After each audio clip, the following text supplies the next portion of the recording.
고린도전서 4장 9절에서 21절까지의 말씀입니다. 내가 생각하건대 하나님이 사도인 우리를 죽이기로 작정된 자와 같이 끄트머리에 두셨음에 우리는 세계 곧 천사와 사람에게 구경거리가 되었노라. 우리는 그리스도 때문에 어리석으나 너희는 그리스도 안에서 지혜롭고 우리는 약하나 너희는 강하고 너희는 존귀하나 우리는 비천하여 바로 이 시각까지 우리가 줄이고 목마르며 헐벗고 매맞으며 정처가 없고 또 수고하여 친히 손으로 일을 하며 모욕을 당한즉 축복하고 박해를 받은즉 참고 비방을 받은즉 권면하니 우리가 지금까지 세상의 더러운 것과 만물의 찌꺼기 같이 되었도다. 내가 너희를 부끄럽게 하려고 이것을 쓰는 것이 아니라 오직 너희를 내 사랑하는 자녀같이 권하려 하는 것이라.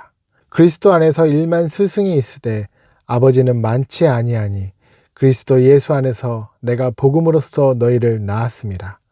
그러므로 내가 권하노니 너희는 나를 본받는 자가 되라. 이로 말미암아 내가 주 안에서 내 사랑하고 신실한 아들 디모데를 너희에게 보내었으니 그가 너희로 하여금 그리스도 예수 안에서 나의 행사 곧 내가 각 교회에서 가르치는 것을 생각나게 하리라.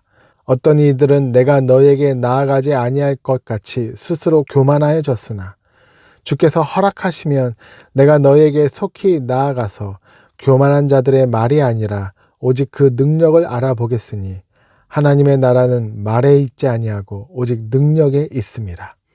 너희가 무엇을 원하느냐? 내가 매를 가지고 너희에게 나아가랴. 사랑과 온유한 마음으로 나아가랴. 아멘. 참된 영적 아버지의 권면이란 제목으로 함께 은혜를 나누겠습니다. 오늘 본문에는 바울의 목회자의 마음이 아주 강하게 드러납니다. 그는 아버지처럼 권면합니다. 책망도 하지만 그 속에 사랑이 있습니다.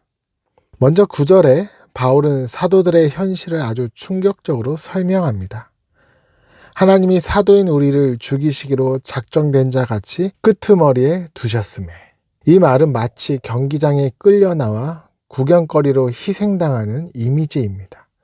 즉 사도는 세상적으로 보면 영광의 자리가 아니라 수치의 자리에 있는 것처럼 보인다는 것입니다.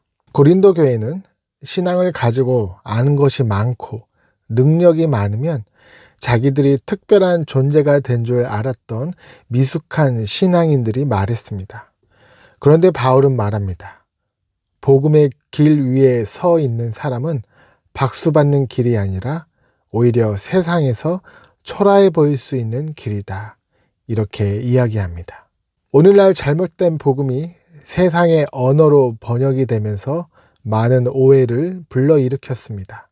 예수님을 믿으면 잘 되고 기도하면 높아지고 헌신하면 복을 많이 받고 물론 하나님은 그렇게 해주시는 분이십니다.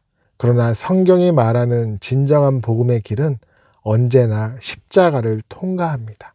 그 초라한 십자가와 그리고 죽음의 현장이 하나님의 구원의 능력을 드러내는 진정한 복음의 자리였음을 우리는 기억해야 될 것입니다. 특별히 14절에서 바울의 목회자의 심정이 나옵니다. 내가 너희를 부끄럽게 하려고 이것을 쓰는 것이 아니라 오직 너희를 내 사랑하는 자녀같이 권하려 하는 것이라. 바울은 자신을 아버지로 표현합니다. 어떻게 보면 이게 참된 성도의 모습입니다. 사람을 낳고 품고 기다리며 한 영혼이 바르게 서기를 바라고 진정한 마음을 쏟는 것이 목회요, 전도요, 사랑입니다. 참된 권면은 사랑하는 자녀를 향한 아버지의 마음에서 나오는 것입니다. 그래서 16절에 이렇게 담대하게 이야기합니다. 그러므로 내가 너희에게 권하노니 너희는 나를 본받는 자가 되라. 나를 본받으라. 바울은 이미 자기가 높은 경지에 이르렀기 때문에 이런 말을 하는 것이 아닙니다. 자기를 우상화하는 것이 아닙니다. 예수 그리스도를 따르는 자기의 삶을 그대로 본받으라고 이야기하는 것입니다. 많은 사람들은 듣는 것으로 배우지 않고 보는 것으로 배웁니다. 보는 것이 더 깊게 남고 더 큰 영향을 줍니다.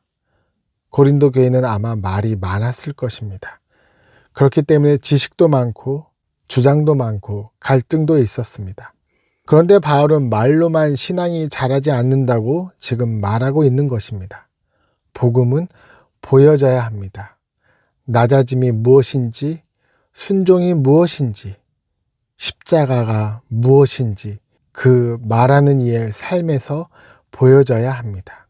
그래서 하나님의 나라는 말에 있지 않고 오직 능력에 있습니다. 좋은 말을 듣는 것이 참 중요합니다.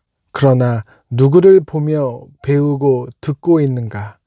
그것이 더 중요합니다. 믿음은 구체적인 삶의 본을 통해서 자라나고 있기 때문입니다. 여러분, 오늘 하루도 아비와 같은 마음으로 한 영혼을 진심으로 사랑하시기 바랍니다. 그리고 하나님의 능력이 입술이 아니라 실제 삶에서 드러나는 복된 하루가 되시길 주님의 이름으로 축원합니다.